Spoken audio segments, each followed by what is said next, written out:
July 2021, I decided to go for my first ever overnight kayaking trip. I hadn't done too much kayaking before, so it was pretty new to me. But I really wanted to explore the Oder on the border with Germany and Poland, because I'd heard it's pretty untrafficked and empty compared to other large rivers in Central Europe. A big part of that being that it wasn't allowed to kayak along this river until the Schengen Treaty came into effect around 20 years ago. The first day started off on the Alta Oder, which is a canal between the Havel and the Oder. There was pretty much no current and it wasn't too big, so it was the perfect conditions for me to settle into the trip. I then had to pass through a pretty big lock to get onto the main Oder, which was much bigger and flowing much faster, although it was also much more empty of water traffic, with just a few barges and local fishermen out on the water. I then passed this massive lake that was just attached to the side of the Oder before looking for a place to camp for the night.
It was here that I came up to my first and only lock of the trip.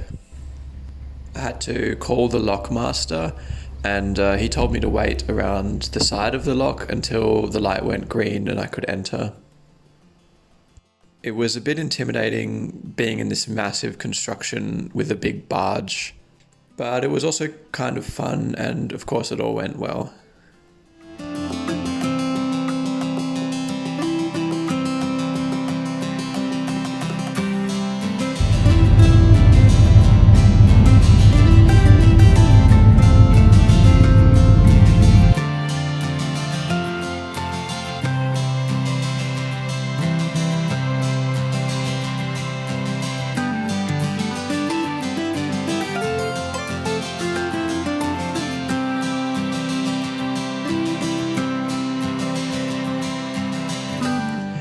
I was a little nervous coming out onto the Oder as the current was pretty strong compared to the canal that I was on before. But it was also pretty nice to just be able to float along and enjoy the view.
By the time I'd finished lunch, it was pretty cloudy, but I didn't mind because I felt pretty exposed in the sun in the morning and I was already getting a bit sunburnt. The Oder was much more peaceful than the canal I was on before, and it was lovely to just float down in the cool, cloudy weather and just enjoy the afternoon.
The second day started off cool and rainy, and I was woken already at 7:30 by a herd of cows grazing and mooing just outside my tent. Luckily, they left after about half an hour and I was able to get some more sleep. I dozed around the whole morning and didn't end up leaving camp until around 1:30. This day, I was fully on the Oder the whole day, and I passed a few nature reserves full of lovely dark forests and some really cute small old Polish towns. The German side of the river was a little more boring because it was just a kind of a steep bank up to the cycleway that goes along the Oder. I had a bit of an adventure looking for a lunch spot on the Polish side. After lunch, the sun came out, which was really nice. And I passed a few more beautiful nature reserves and small towns before looking for a spot to camp.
It was a bit of an adventure getting to this lunch spot.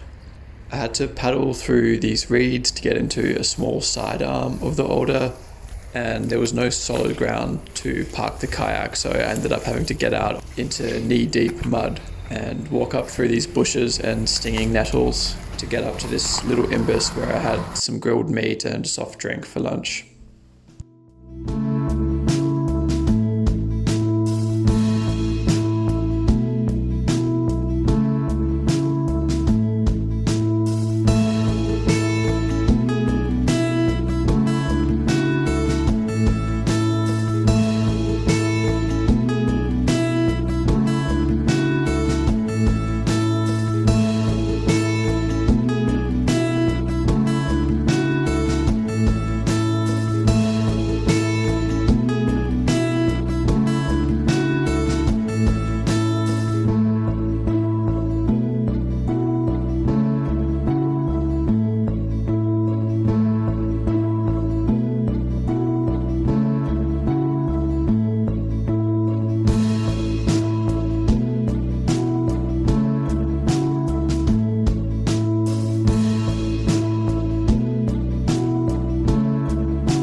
I thought I'd found the perfect spot for the evening, but I soon realised that it was actually in a national park, which meant a fine of up to €5,000. So I pushed on a little further and found this perfect campsite just at sunset.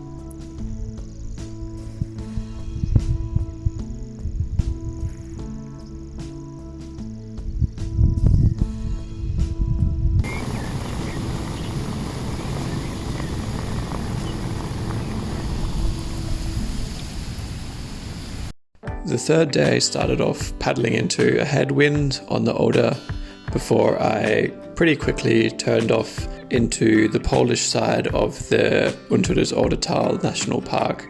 It was so cool to be in these really small waterways after spending a few days on the massive Oder. It was kind of like a maze and there were waterways everywhere, but the place I rented the kayak from helped me to pick out a good route that they said should be possible to kayak through at this time of year. I tried to stop for one last Polish lunch in the town of Gryfino, but I couldn't find anywhere close to the water, so I just continued through and finished the tour and had a late lunch at the caravan park where I dropped the kayak off. From there, it was about a 7-kilometer walk to the nearest train station.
It was so quiet and wind protected here compared to being on the Oder.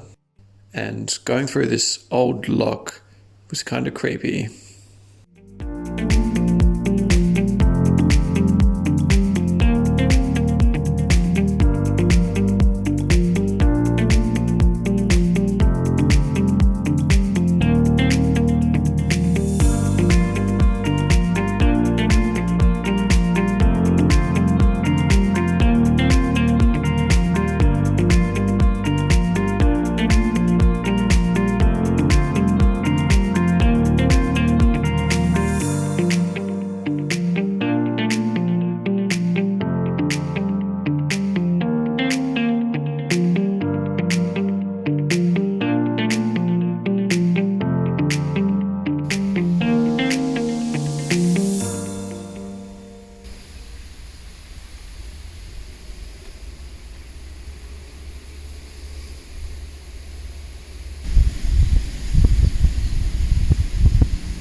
There was some interesting old wooden structures in this national park, such as these old fishing posts and nets.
I think at this point a school of smaller fish must have been being hunted, because there was a lot of bigger fish jumping and some birds also hunting from above.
This encounter with this duck was so interesting.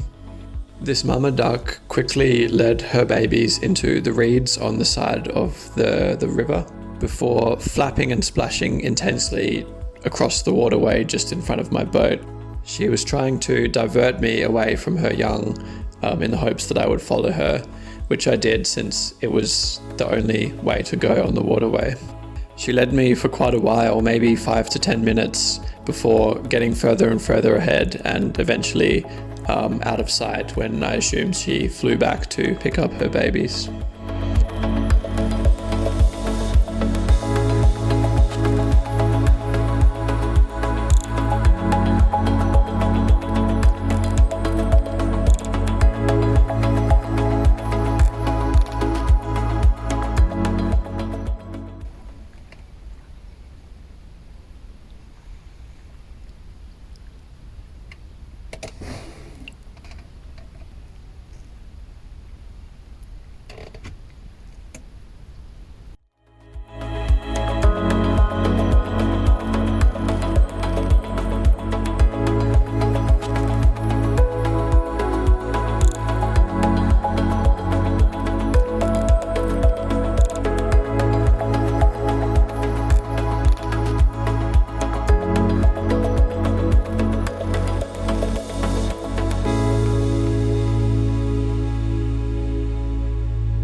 I had a similar encounter with this swan family.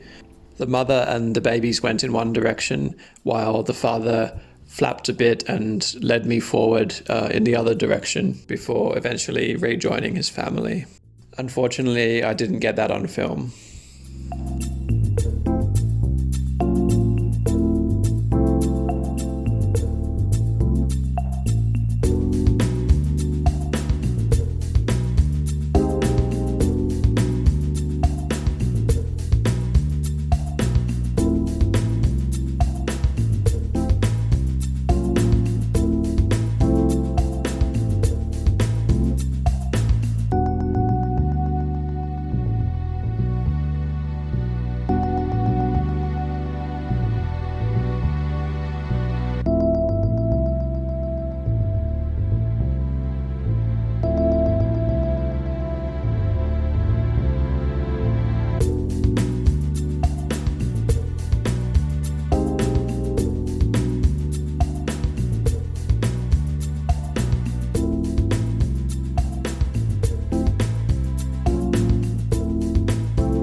It was only at the end here that I realized this way was a dead end. I considered getting out here and trying to portage the kayak over the top, but it looked much too steep, overgrown and dangerous, so I looked on the map and tried to find another way out.